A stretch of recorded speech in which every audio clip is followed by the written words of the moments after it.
Hello, everyone. I'm Kibin Alleyne, and today is Tuesday, January 31st. You are now watching Open, a live program bringing the Bronx in New York City straight to you. Don't forget to stay connected with us via social media at BronxNet For many people, taking the first step to quit smoking can be the most challenging. According to the CDC, cigarette smoking remains the leading cause of preventable disease, disability, and death in the United States. Organizations like the New York State Smokers Quit Line aim to assist Americans on their journey to a smoke-free life. A program manager for NYC Treats Tobacco, Jackie Saltarelli, and former smoker Marielle Fisk joined me to discuss. Thank you both so much for joining me. Thanks for having us. Yeah, so Jackie, can you actually tell me a little bit more about your organization, NYC Treats Tobacco? Sure. So New York City Treats Tobacco is funded by New York State Department of Health's Bureau of Tobacco Control. And what we do is we work with healthcare organizations that are both medical and behavioral healthcare organizations throughout all 5 boroughs of New York City to make sure that their providers are effectively working with their patients to help their patients who smoke quit smoking. So the reason we do this is because studies have shown that people who work with their healthcare providers actually double their odds of quitting tobacco. So we work with healthcare organizations to make sure people are screened and treated for tobacco use. So I actually want to touch on that a little bit. You said that people who work with their healthcare providers are more likely to quit smoking. So does that mean that just trying to quit on your own can be a little bit more challenging? It definitely can be a little bit more challenging, and people who successfully quit often get help.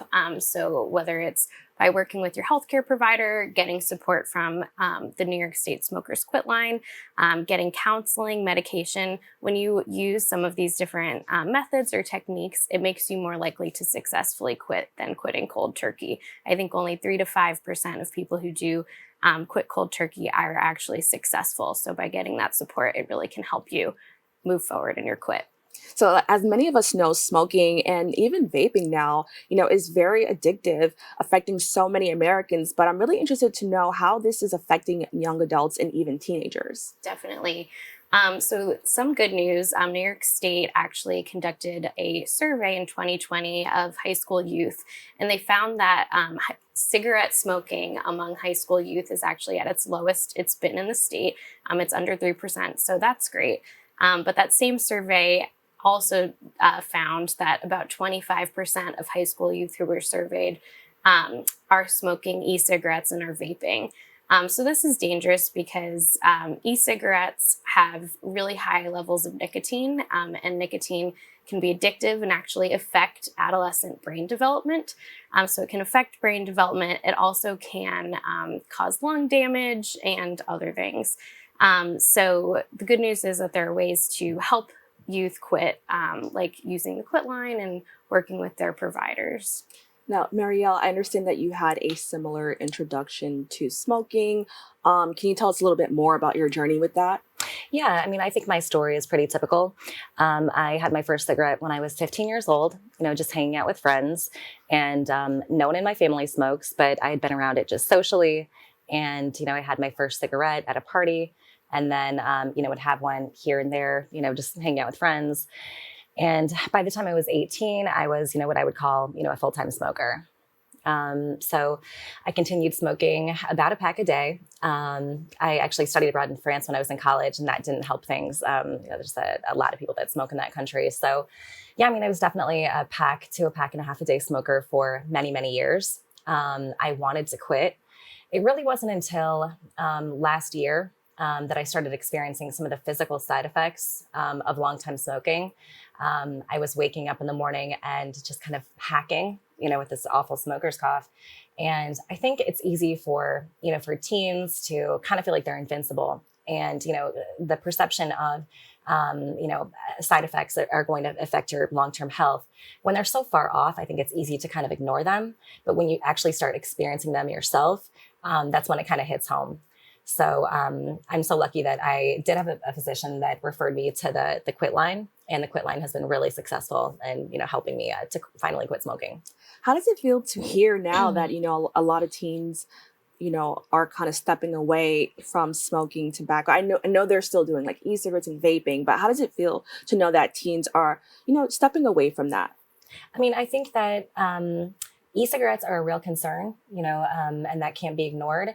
I do think that, people walking away from tobacco itself, I am happy to see that. I do think that one of the things about e-cigarettes that's a little bit troubling is that the long-term effects of them aren't quite fully understood at this point because we haven't, been vaping for as long as people have been smoking. Right. And it took a long time for us to fully understand, the health ramifications of smoking tobacco. So that's a little bit troubling, but we know, the effects of smoking cigarettes, and it's a terrible way to die. And if we can, save, some of our loved ones from that fate, then I think it's a wonderful thing.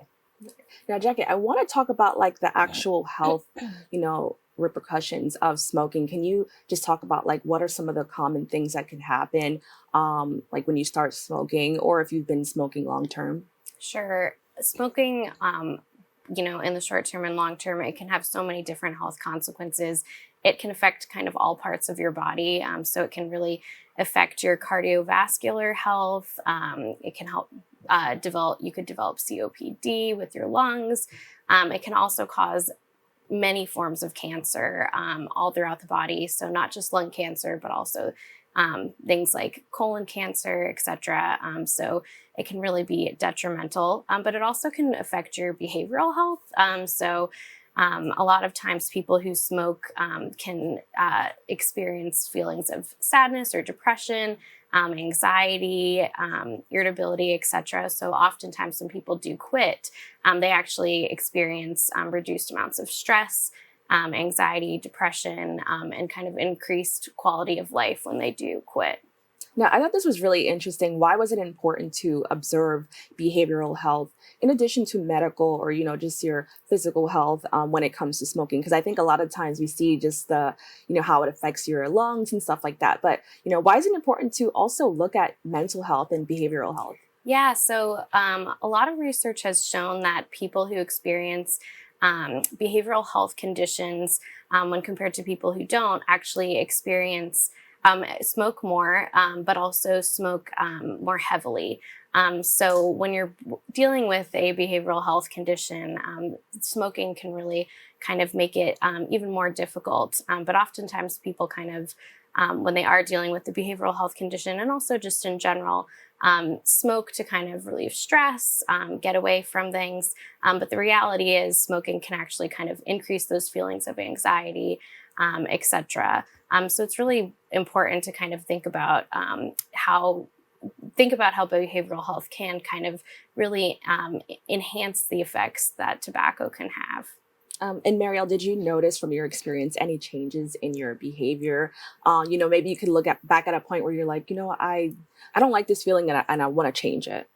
Yeah, I think that discussing the behavioral aspect of quitting smoking and of smoking itself is important because, looking back on when I was smoking, pardon me, and I'm not smoking right now. This is because I'm just getting over being sick. Excuse me. But when I was smoking, I did feel higher instances of irritability and not so much depression, but irritability and I would say anxiety. And I think a lot of smokers get into this trap where they think that smoking reduces anxiety. People oftentimes will kind of be nervous and agitated or irritable, and they think, oh, I need a cigarette. Like that's something that you kind of hear in popular culture even. But the fact is that smoking is, kind of the thing that is causing those feelings of irritability and anxiety. So I definitely feel actually more even keeled since I quit smoking, less irritable, and less anxious for sure. Mm-hmm. And yeah, that's been really nice. I think it's been so nice because that makes me think of just the feeling of being free since I quit smoking, that I'm not, tethered to this thing that I need to kind of like, treat this anxiety that I'm feeling, which again, doesn't even actually treat that emotion that you're feeling at that time in the first place. Now, Jackie, what services are available for people in the Bronx? As you may know, the Bronx is like one of the unhealthiest boroughs, and we have so many things that we're working towards. So what services are available for people in this community? Totally. So New York City Department of Health actually identified a few different smoking cessation programs in the Bronx. So Health and Hospitals, Lincoln and Jacoby, as well as Montefiore, all have tobacco cessation programs. So people can look that up. And those programs can really help think through like what the most effective way for you to quit is. But additionally, connecting with your healthcare provider, they can help set you up and think about ways to quit and set up a quit plan. But I just really want to emphasize the New York State Smokers Quit Line. So anybody throughout the Bronx or New York State can call the Quit Line.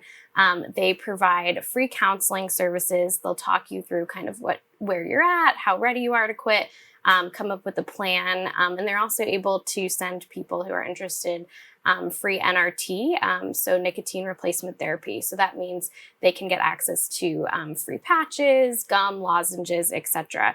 So it's a great resource if people just want to learn more and also get some of those free resources which do help people quit. Now, Marielle, we're almost out of time, but I definitely want to ask, what is something that you would say to somebody to encourage them to quit smoking? Or, what is that first step to know that this is a path that they should consider taking? Yeah, I mean, I think that reaching out to the Quit Line is a really good first step. But I think making a commitment to yourself, choosing a quit date, I think is really powerful.